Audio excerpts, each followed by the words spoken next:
Okay, now I'm going to show you how to do a neat little volumetric lighting effect that's kind of based off of objects blocking the shadows.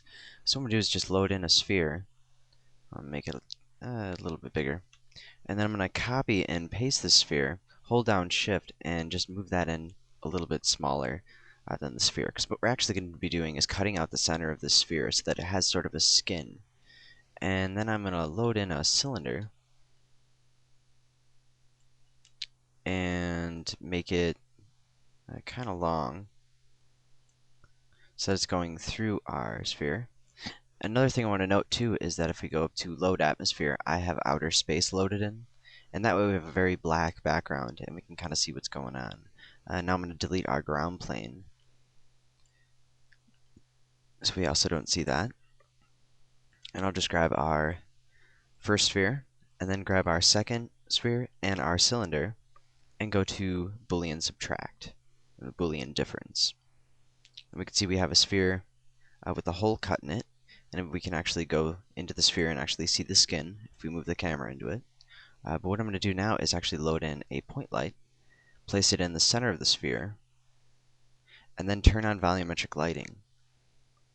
And we're going to cast a volumetric light through the sphere. So I'm going to edit volumetric settings, right mouse clicking on that button up there, and I'm going to increase our intensity and click OK.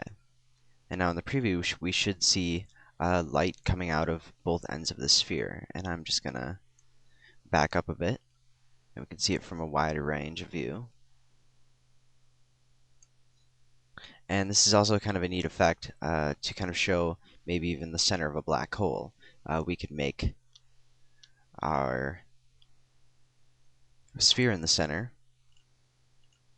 the outer sphere, or even just the whole difference object, and load up the material editor, or actually we can just close that out and just load in a preset material. We're going to go to basic and select flat black and click OK. And now we have a neat little sort of center of a black hole where we have all the light coming in from around it, sort of circling in and going into the center. And we could even make that sphere a lot smaller too, so that the light beams are coming and condensing in the center. But it is kind of neat to have this black hole here, because then it's actually the black hole where all the light is cut out. If I go ahead and render that, we can see what that looks like. Keep in mind too, this is a preview render of this actual volumetric lighting, so it's not going to look fantastic. And as you can see, it looks very low quality.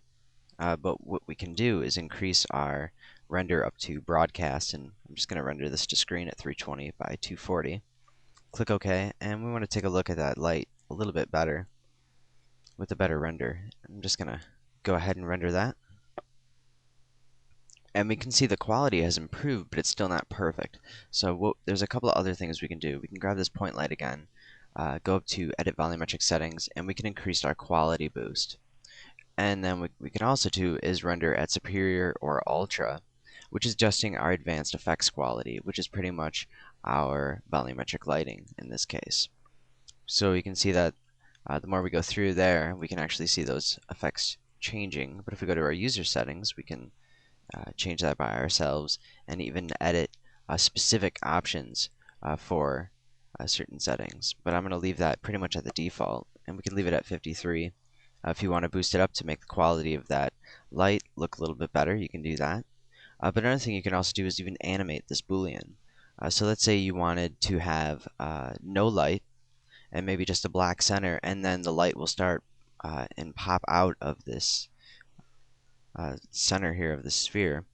So what we can actually do is scale down. First I'm going to go to Animation Display Timeline, make sure that the wizard doesn't come up, and close that out.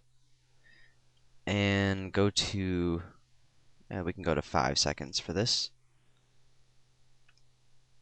And we want to scale it down. So first I'm going to start at pretty much frame 0 and just move that down into the center. And then we will go to the 5 frames, or the 5 seconds, and scale that outward. So we have no volumetric light piercing the surface of our skin of our object right here. And if we break it outward, bring it to the frame where it cuts through, we can see the volumetric light is now shining. And what we could also do is even increase this lighting over time. So if we go select our point light, we can go to the front of the animation, or right where before it pokes through, and edit our volumetric settings so that it's not very bright. Click OK. And then we're going to go to setting 5, or about 5 seconds in. We can just click to go to the last frame too, and edit our volumetric light settings and increase our intensity to 10. And then over time, as we scrub through the animation, we will see that it actually gets dimmer. And actually, it looks like we're going to need to choose a different frame for this. So I'm going to go to Edit Volumetric Settings, turn down our intensity, and make sure I go back so it's not quite at the last frame. Edit Volumetric Settings, and increase it, and click OK. Now we'll just scrub down the animation a little to watch the preview. And see that it gets just a little bit dimmer. We could also adjust the power so that the power, a little bit of extra intensity, can go at 0. And then make that extremely bright. So we'll see that volumetric light very bright. So as we scrub through, we can see the two effects sort of blending together. If the keyframes are being added correctly to our volumetric light settings, as we can see, it's still set to 10, and it didn't really take into account. Sometimes it won't, sometimes it will. It's kind of a little buggy at this point.